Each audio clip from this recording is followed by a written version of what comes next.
Hello, and welcome to the Physical Therapy Ownership Podcast. I'm your host, Nathan Shields, and joining me today is everyone's favorite financial advisor, Eric Miller from Econologics. Eric, good to have you on again, man. Everyone's favorite, huh? I like that. I hope so. I have you on enough that hopefully they don't hate these episodes by now. That's true. You see Eric Miller, crap. Nathan's got. Oh my God. He's going to tell me like things I should be doing and I'm not. I know. Well, I think I'm getting a little bit lazy too because I'm not out beating the bushes for more and more guests, and you're an easy fallback, man. You've always got good content. Thanks, man. We got a pretty interesting topic too. This is, I bring this up with every coaching client within the first couple of sessions, and that is, okay, what kind of relationship do you have with your accountant? And what are they doing for you? How often are you meeting with them? Yeah. And typically, if it's not their father who is an accountant, or their father's accountant who's running their dad's business or something like that, then they typically don't have a great relationship. So I'm excited to talk about this today with you about what to expect and how to find a good accountant. Yeah, for sure. You definitely need a team and you need this area is obviously one that is important, that you have someone that you trust, but it just seems like there's a disconnect between the relationship that people have with their accountants on what they think that they're doing and then what the CPAs actually are doing and what their own expectations are. So it'll be fun to get into this. It's almost like, and I have this conversation with owners as well, is they should be meeting with their billing people monthly, whether that's an in-house biller or an outsourced biller. They should be meeting and reviewing billing collections on a regular basis. But the difficulty for any owner is they don't know how to hold their billers accountable, or what that meeting should look like and what numbers they should be looking at and what those numbers mean. So they're coming from a place of ignorance, naivety in the space. And so they don't know what to ask for and what to expect from billers and accountants alike. And so that's why I'm excited to talk to you. And what I preach to my coaching clients is you need to meet with your accountant on a regular basis. And these are the things that you need to review, right? And these are the things that you should expect, because I think they simply have an accountant to monitor the financials, tell me how much I owe at the end of the year, and make sure I'm compliant with taxes. And otherwise communication is little to none, where it should not be that at all. No, it should be a completely different relationship than that as well. And you also have to throw a bookkeeper in there as well, who may or may not be your accountant, right? I mean, a lot of CPAs do bookkeeping work and such, but some don't. You may just have a separate bookkeeper that does, all the entries and such. But yeah, I mean, where do you want to start? Like on just like what an ideal accountant should look like, or what the relationship should be? It's. To be fair, I'm on your email list, and I get the posts of when your webinars are coming up and what the topics are. And when I immediately saw this title, I reached out to you. I was like, dude, we got to do a podcast episode about this. And it is fun. Yeah. So I'm willing to let you guide the conversation here, and I'll definitely interject. Okay. Well, let me see if I can bring something up here and see if we can have some talking points. Yeah, I'll share my screen. Cool. And hopefully we'll bring, I think that one, well, what are we trying to do? We're trying to avoid paying taxes, right? That's certainly part of, I think anybody's strategy is going to be like, how do I avoid paying taxes? Here's a good one. The ideal CPA you should be looking for. Let's start with this one. Yeah. This is good. So number one, and I think this is really important, your CPA should have experience working with other practice owners in your industry. I'm going to agree with that because Have to be PT specific, or would you say healthcare? I think healthcare is fine. Healthcare I in think general. I think healthcare in general is fine because they're going to have, a list of practice owners that they work with, Right. and it's a very similar. It's a patient driven model.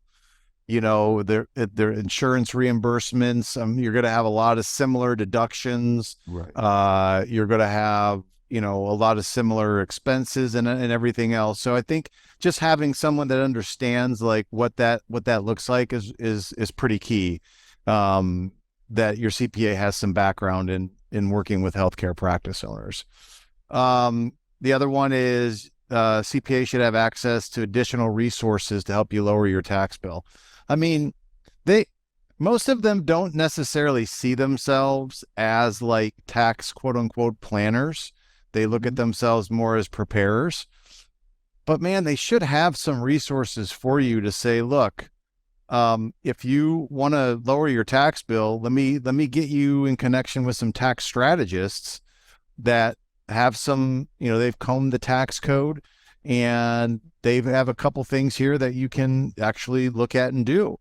And, you can do an evaluation to see if it works.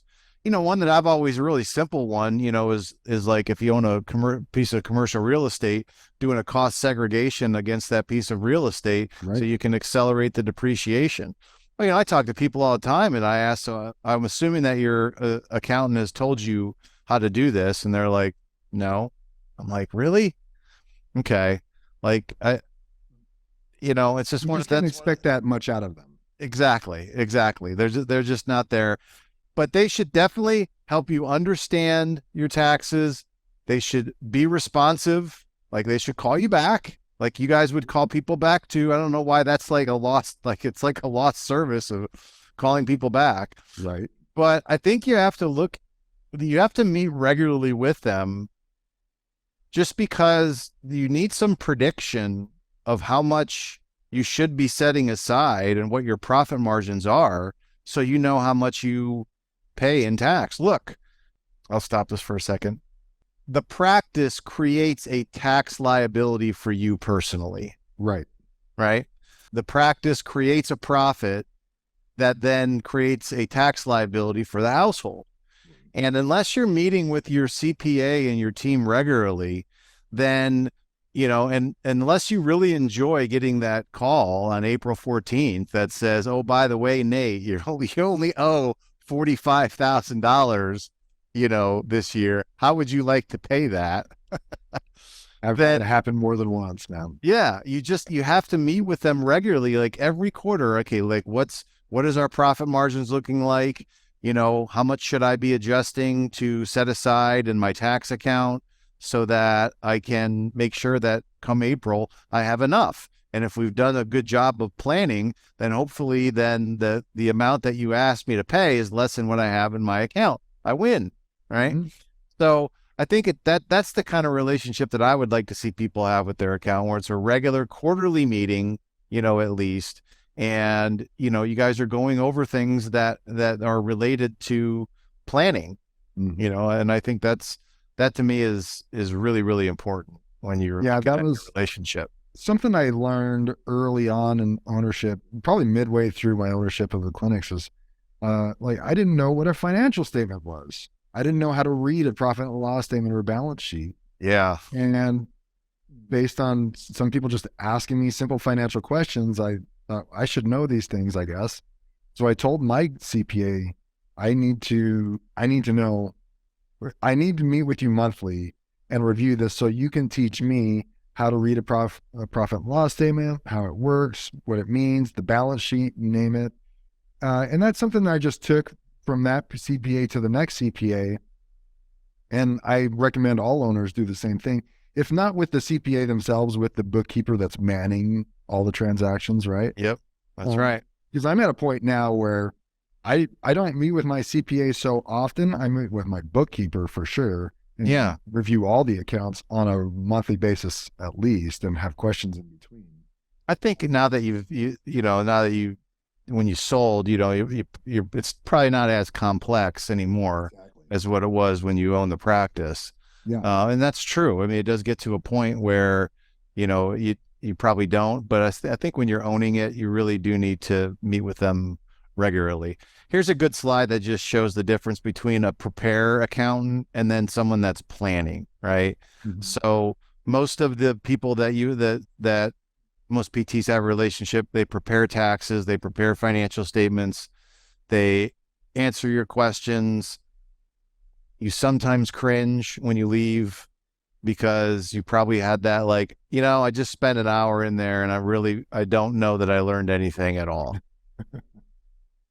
And that's what I think most people's relationship is like with their accountant. Whereas what I think it should be is obviously they should be doing some planning, like here are some things that, and this is where I think if they understand your industry, they know what's coming. Like, look, I know that you're probably going to have to expand here in the next maybe 1 to 2 years. And I know that you're really interested in trying to minimize your tax liability, but you may need to buy a building and I need to make you look like you're financially okay to do this. So we need to make some adjustments. And that's what I think, a planner does, like someone that is actually doing some tax planning. They look at it from that perspective. Now, so are you recommending that accountant also have some services that are like a planner, or are you recommending that there be an accountant and a separate advisor for tax planning? I think they should do both. I think they should because these things are fairly easy to do. I mean, preparing statements and those things aren't that hard, but it would definitely be, I think just like here, it's like knowing the compliance, the basics, right?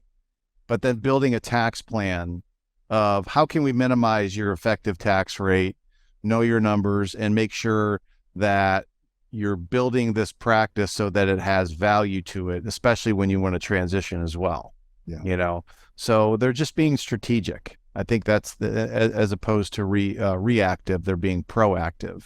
And those are the conversations that I found I typically had with my accountant on a monthly basis, not just the review of the financials, but comparison to previous month, comparison to previous year.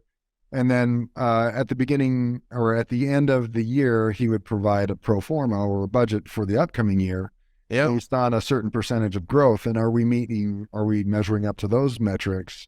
And then I'd have questions like, hey, I'm looking to add a PT. What does that do to my financials if I add that salary and those benefits in there? Now, what does that look like? And how many visits now do I need to see in order to cover that expense and make it profit? Yeah. That kind of stuff, those kind of conversations would come. And so I think that's not a bad way for you to guide the conversation and get more out of your accountant if you are simply asking those questions during the course of the meeting. Absolutely. So here's just a list of what tax planning encompasses. I think this is what your relationship should be like with your accountant. Certainly they're helping you with, what kind of entity should you have? Corp versus partnership. Yeah. I mean, they should give you some basic guidance on that. If you're looking to lease or buy, equipment or things like that, I think they should give you guidance on that. Deduction stacking, which would be kind of like I think that's like a technique of maybe taking deductions in 1 year, maybe prepaying for some expenses. So let's say, you're going to have a big tax bill this year. Well, maybe we'll double pay on some of our expenses for this year so we can help minimize that liability. Again, that's just, all part of the, of tax planning.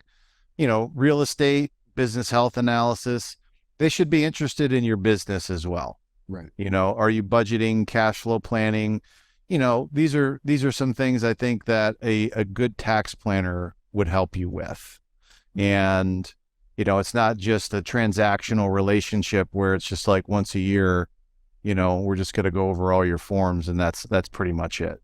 Yeah. So it's really easy to understand. We'd have plenty of conversations about what's my quarterly tax payment? Yes. What should I expect? How much should I expect to pay? And He'd say, based on what we're seeing so far this year, you probably need to be about in this range. But traditionally, you're busier in the third quarter, so you might want to make sure you're setting aside for that as well. Yeah. Yeah, absolutely.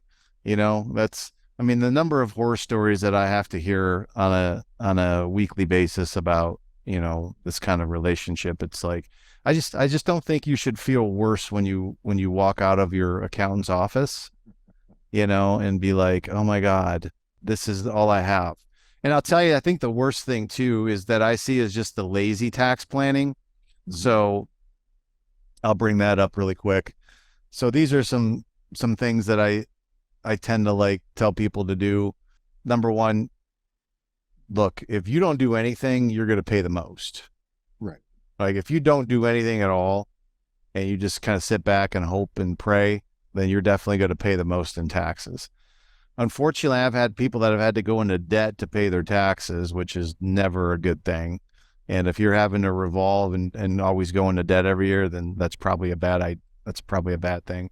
I think you should look at like there is a metric called your effective tax rate. And that's basically just like the total amount of tax that you paid compared to I think it's your adjusted gross income. Right. And, I'd like to see that under 25%. Like if it starts getting much higher than that, I know that there's no tax planning being done at all. None at all. Right. So that would be, I think, a key stat. If people are going to ask me, how do I measure this? Like, what are the things I would look at? And then it's really okay to get a second opinion if you're just not satisfied with your CPA. People are like, well, I need to work with my local guy because he's local. And I'm like, no, you really don't. I mean, you can work with a consultant or a CPA or an advisor from anywhere. We are in a different age right now. Right. It takes like that for us to share financial reports. So you don't need someone to be local, to that end. And then definitely get educated on your P&Ls, balance sheets, and tax forms. I think that was the one thing that you did. I always liked that story because it probably made a world of difference, on how you looked at your business and your finances. Yeah, exactly. I mean, it was some of the months after a while it just kind of became mundane. Like he was just like, okay, things are going well. Make sure you're setting aside for taxes. Here we go. And that's fine. Cool. As long as we checked all the boxes. But I had to find not all CPAs are okay with that. And you simply need to find one that is. I mean, for me, I kind of expect communication to be the number one thing when it comes to my financial planners and my CPAs at this point. Yeah, you're going to do good things for me and I'm expecting that, but I'm sick of never talking to my financial advisor except for once, maybe twice a year. And then we just kind of look at things and how they did, which is lazy.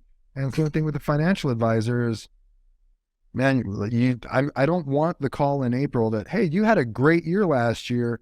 Hopefully you got $80,000 set aside to pay the taxes because congratulations, you had an amazing year. Great year, Nate. Great year. Nice job. Give yourself a pat on the back, but make sure you get that check out tomorrow. Okay. Hey, just be glad that you make a lot of money, right? Just be glad that you make a lot of money. So like that, it took, unfortunately, it took me a couple of those calls before I was finally like, okay, hey, FYI, we're not doing, I think I fired that accountant the second time it happened, but I finally woke up after the second call. Yes. And then, of course, when you do get that call and then you're asking like, well, what do I do? Because I don't want to pay $80,000 in taxes. How can I see all these politicians and everyone else paying like 0% taxes? Yeah. And you're telling me that, so here's what we can do.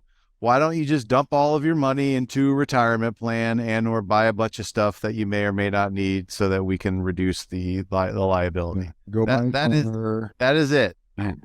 I can't tell you how many times that I've seen that. And it's like that to me is like the epitome of lazy tax planning right there, and that is, That's just one of those things that we have to deal with. But that's lazy tax planning. And I think you should expect competency out of your team, but also know what their capabilities are and how they view themselves. And if they're not going to be that person that's going to really strategically think with you and know your business and know where you're going, and of course you got to let them know what you want out of them, then it's probably time to change. And you may pay a little bit more for that, but I don't think it's going to be a huge amount more, to pay for someone that actually is doing that kind of thing. So, and take the time to get educated. It's okay for you to then sign up for webinars, or people online are sharing a ton of information about ways that you can save on taxes. And then you bounce those ideas off of your advisors and your planners. To make sure it's kosher. But what is it? Is it called the Augusta rule, where that's one? Owners can rent out their homes to the business up to 12 times a month? 14 days. 14 times a year? 14 times. I wish it was 12 times a month. That'd be awesome. Yeah. 14 times a year. Hey. Yeah. And I don't even know if you have to necessarily report it if it's less than 14. Right? Really, I mean, all you have to do is keep a documentation that you had the meeting, and have that this is where you would go to your CPA to say, how do I do this legally? And what documentation do I need? But I've seen anyone take from anywhere between $500 up to $2,000 for something like that. And per day? Yeah, for each day. So take 15. Let's say you did 12 days at $1,500. Right. Okay. What is that? You think I'd know that right off the top, but 18,000. I think it's 18 grand. Right. $18,000 that you could make a business expense, right? And now you get that money personally. Zero tax. And you don't have to pay tax on that. Right. And that is and look, you're going to get a CPA. Well, you got to be careful of that. That's a red flag. And it's like, okay, the tax code is what it says. And the interpretation is a different thing. That's why they have tax court. And by and large, you're going to hear a lot of people talking about, these red flags or these dirty dozen that the IRS comes out every single year and talks about, certain things. I'll give you an example. Of this. There is a completely legitimate strategy for setting up your own reinsurance company, and making the business pay premiums to this insurance company that you own personally. Okay. To insure certain risks that you have in your business that maybe you're not paying insurance for. Okay. Because there are more risks than just, liability. And, there's other risks that you have. There's cybersecurity risk. There's brand risk. There's all kinds of risks that a business owner has. Sure. Okay. And people wonder, how do some of these big companies, keep their profit margin so high? Well, they can self-insure some of these risks through this kind of captive or reinsurance company. Well, of course, but people abuse it. People abuse it. And then of course the IRS, gets their hands on them and says, oh, that you shouldn't do this, because you're going to get in trouble. Yet it's still legal to do. It's the abusive ones. And then the CPAs pick up on that. And then of course they say, you can't do this. It's a red flag. Can't do this.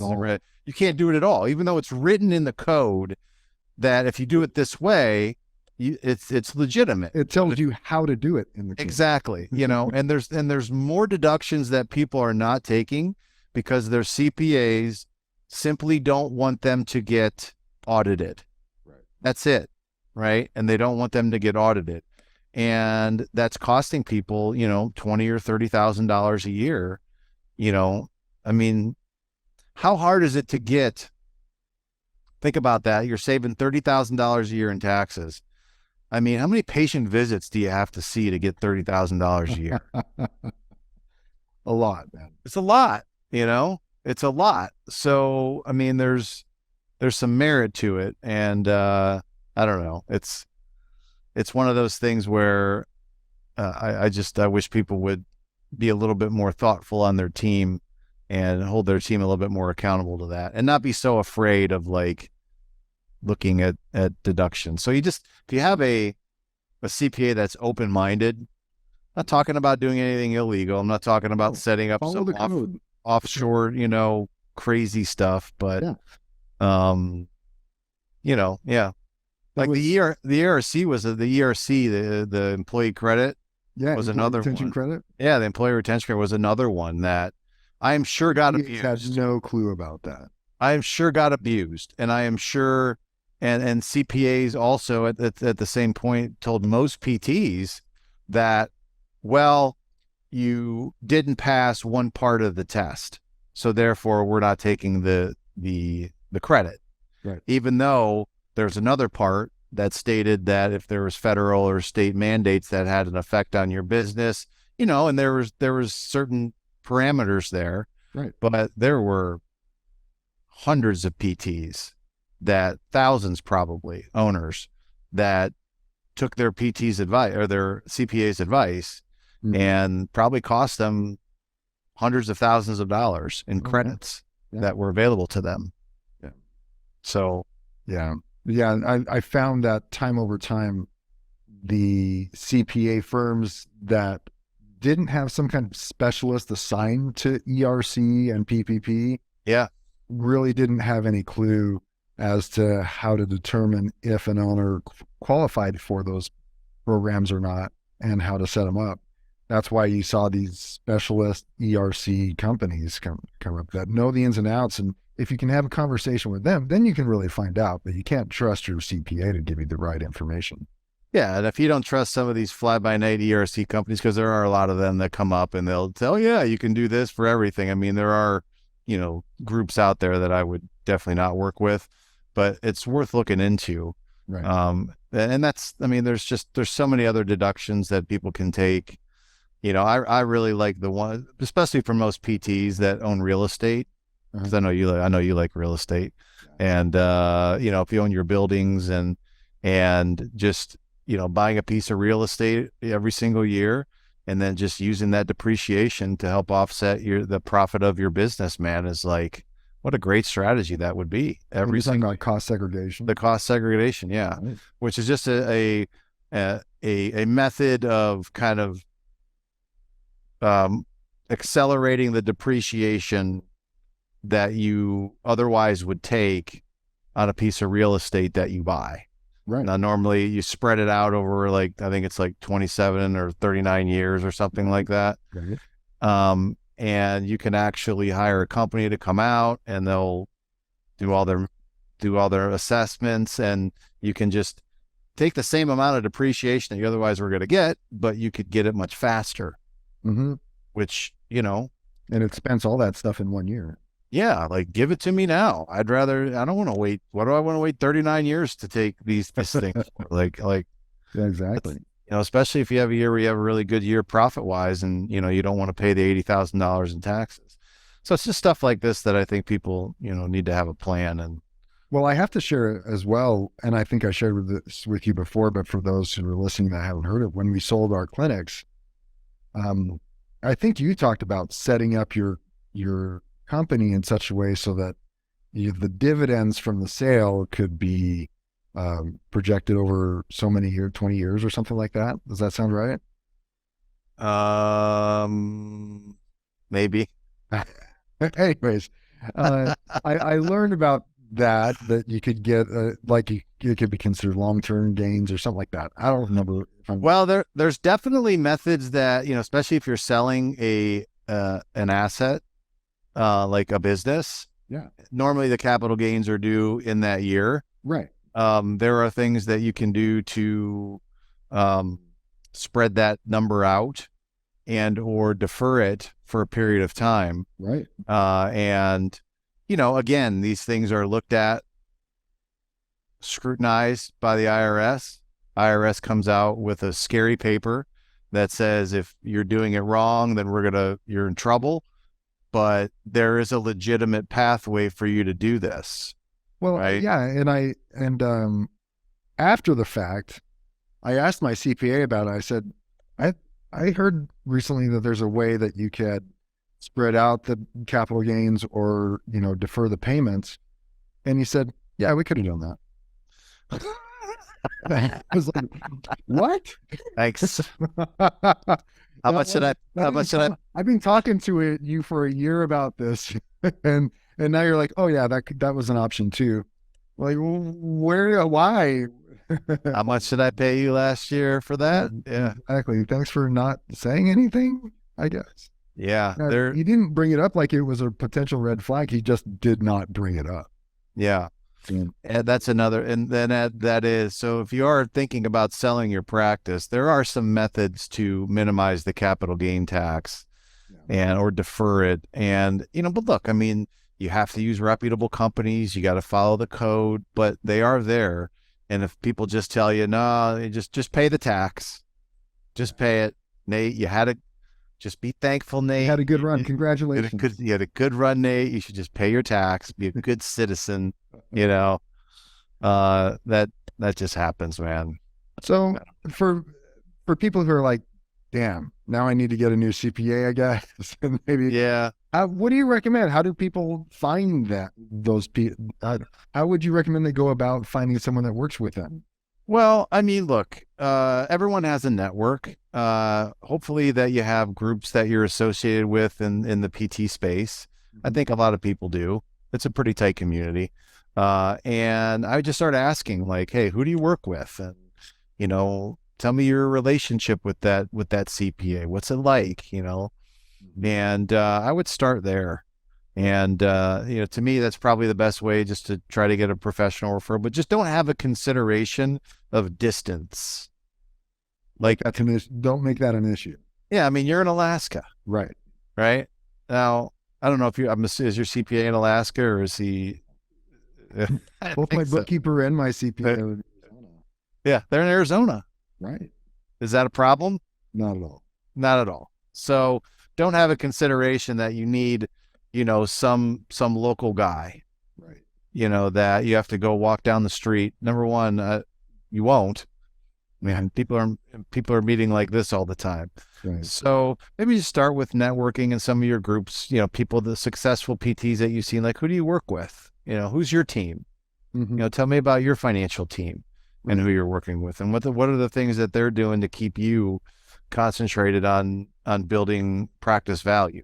Exactly. Because that's really where you should be spending most of your time, on how to build practice value, and then let your financial team help you with, making sure the cash flow is going to your household and minimizing your tax liability and doing a lot of the other things. Are you willing to meet with me on a monthly basis and show me my financials and talk through them? Are you willing to develop budgets for me or pro formas for the upcoming year based on some growth? Are you willing to have these sit downs? Are you willing to talk to me about tax strategies? Yeah. I think those are all good questions, For sure. to ask a prospect. Yeah. And it's that relationship. And will you explain things clearly to me?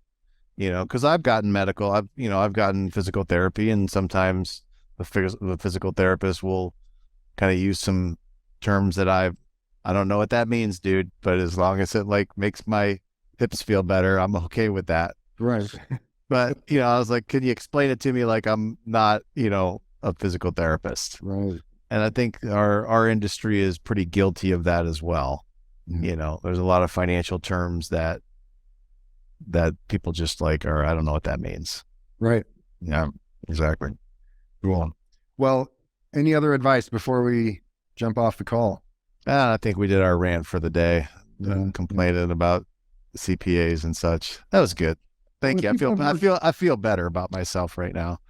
Like I got something off my chest. Good. I'm glad that we can be a vent for you, dude. That's great. So if people have more questions, you guys do some tax planning as well, tax advice. We do. I mean, I'm not a CPA, just so everyone knows. I'm not a CPA, but we definitely will. We do tax planning to the degree that we try to provide tax strategies. We certainly have it as a metric that we try to track for our clients, so they know this is how much you're paying, and I need you to go to your CPA and have a different relationship with them. This is what we expect, Right. that the kind of relationship that you have. And yeah, we've had some CPAs that have gotten fired because of that. And I don't care, because it's important to us that people pay attention to that. As far as getting in touch with us, they can just go to our website, our website, econologicsfinancialadvisors.com. And we have online assessments. The whole thing now? What's that? It's the Econologics Financial Advisors. That's a lot of typing, man. I know. You could just type in Econologics and it'll take you there. Google will take you out. But yeah, you can get in touch with us that way. Awesome. Cool. Thanks for your time as always, man. All right, brother. All right. We'll talk to you later, Eric. Be well.